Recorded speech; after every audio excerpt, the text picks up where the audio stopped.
Hello, you're back in my kitchen. Not for any particular occasion, it's just I made a food that tastes pretty amazing. I have to say, I'm not sure how this ties into the Red Cliffs story in any way. It's just a food that I really like. It's one of my favorite foods. As of recent, I like to make it. It's chicken fried steak. Don't get this twisted. This is not chicken that is eaten like a steak. That's chicken fried chicken, which, no, these are very confusing terms, but bear with me. So chicken fried steak is steak that is breaded to be like chicken. So yes, yeah, I'll try to run you through it. So yes, you want to get a steak. I mean, I'm not sure what this kind of steak is, as I didn't buy it. Steak experts try to give me them. Anyway, so yes, basically, you're gonna take a steak and cut it in half because, unlike a steak, traditionally, you're not gonna want to try to leave it medium rare inside. You're gonna want it to cook it all the way. Plus, also, just all the research that I've done shows that they cook it very thin pieces. So, yes. Now you are going to, if I can only find a giant knife. Oh, here it is. Sorry about this. I'm filming this entire thing in one take for a weird gimmick, but so yes, you're gonna take a gigantic, scary knife, and you're going to make slices in the... Now, this process is... I'm not sure what it's going to do, but typically they use much more... How people cook this typically is by, partially grounding it. Sort of, like, not grounding it all the way that it turns into ground beef, but, like, really separating it a lot. So yes, you're gonna cut it until it looks like it can trigger someone with, not sure what the particular, disability is. Well, it's not a disability, but it's like, whatever, but just like, until it starts looking physically uncomfortable to look at, that's probably a good sign. Okay, now you're gonna put it in your bowl, and you're gonna take your... Excuse me if this is an awkward angle, but you're gonna take your buttermilk, add about a third of a cup. I might need more, but a third of a cup should be good. Yeah, it should be good. Make sure it's all in there. Then, if I can... one egg.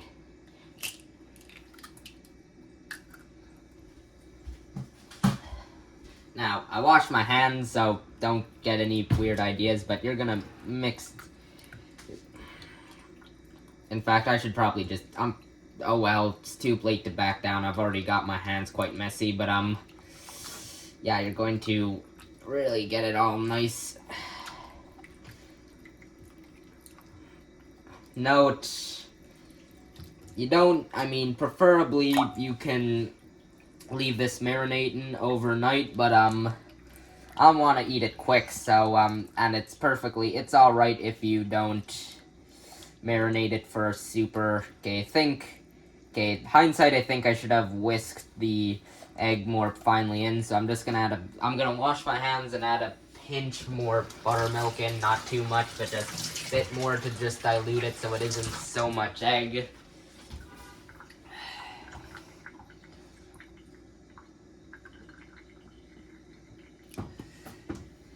Okay, now I'm gonna use a fork like a normal person for now.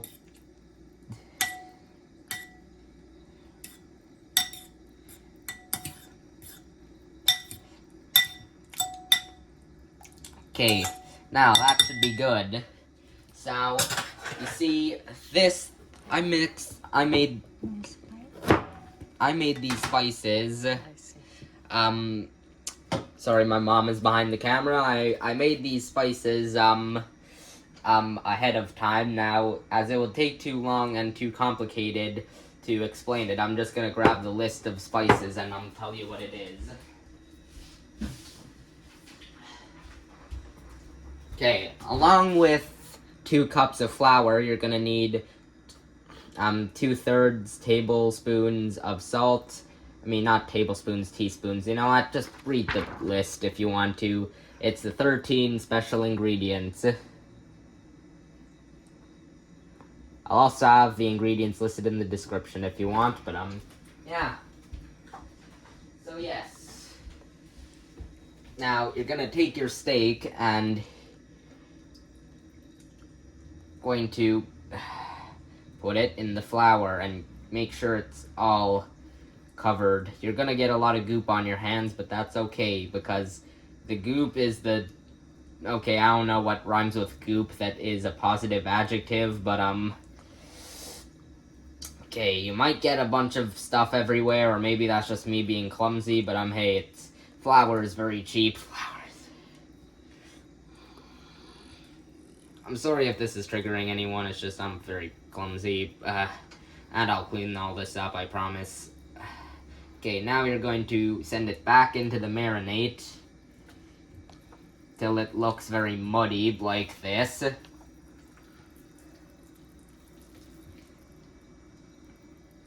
Back into until it no longer becomes sticky.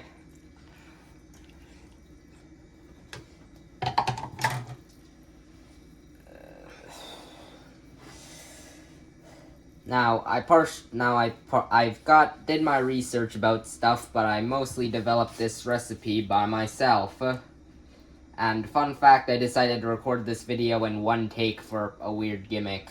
Well, I mean, I'm not going to make you sit through, like, 20 minutes of deep frying, but, okay. As I wash my hands, I'll explain some other stuff. I mean, I could have air fried this, as I do have an air fryer, but I don't know, just eating food cooked with real grease just tastes a bit more special than, air frying it. Plus also I feel like I can more thoroughly cook it with properly deep frying it, but, if you want to air fry it, it's up to you as well, but I'm deep frying it. So yes. I'll cut back once this is all said and done, or, well, not then this is all said and done, but when it's time to make the gravy. Okay. Sorry, there's a bit of residue from an earlier take, but, so yes, now when you make the gravy, you're gonna add 2 tablespoons of breading.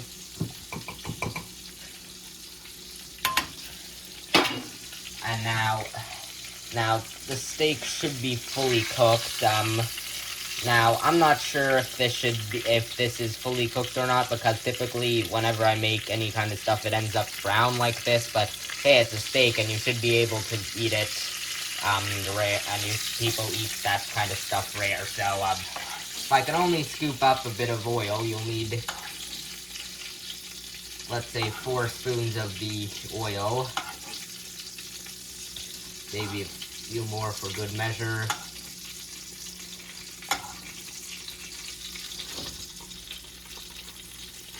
Okay. Now you're gonna mix it until, yeah, basically until all of this starts to clump like this. Once all of this is in even clumps, then you're going to, well, I'm gonna show you in a moment, but as I'm recording this trying my best to record most of this video in one take, you're just gonna see me stirring this stuff. Now I'm just gonna kick up the heat a bit more. Gonna make sure all that breading is thoroughly mixed.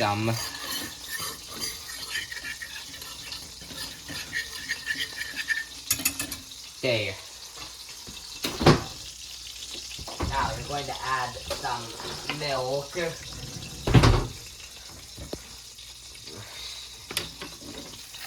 Now you're gonna add some milk, and you're gonna add a little bit at a time. You're kind of add a bit and stir. Yeah, add a bit and stir until it gets doughy. Now add more and stir.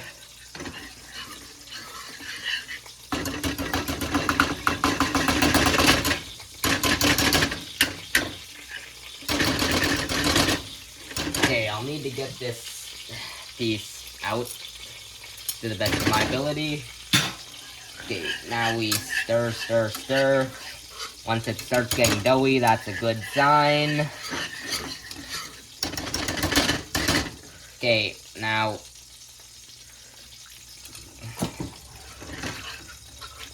Okay, you're gonna stir until all of this really becomes one.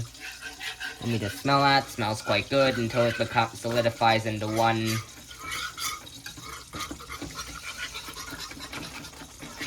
Yeah, till it starts to solidify into one uniform liquid. Then you're gonna turn down the heat and stir until it thickens up. Maybe add a bit of baking soda if you want to hurry up the process. I mean, not baking soda. I mean, what am I? Oh yeah, cornstarch if you want to speed up the cooking. If you want to speed up the process a bit, but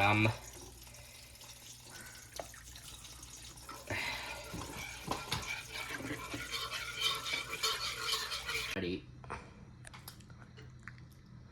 Okay, so yeah, after cooking it and some inspections on the quality, I can say that this is the perfect result. I mean, this is preferably eaten with mashed potatoes, but I don't have any potatoes in my house right now, so yeah, just I'll eat it with like a side of bread off screen, but yeah, okay. Now I've already had a taste of this, just a taste that this was not rubbish and worth showing, but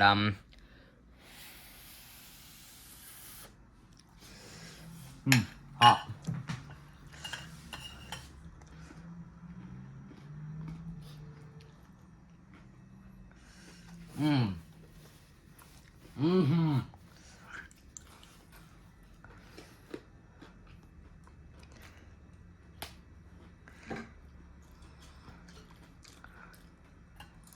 This is delicious. If you haven't had chicken fried steak, you need to, and if you're motivated to make some, I promise you, you will not regret it. That's all for today. See you.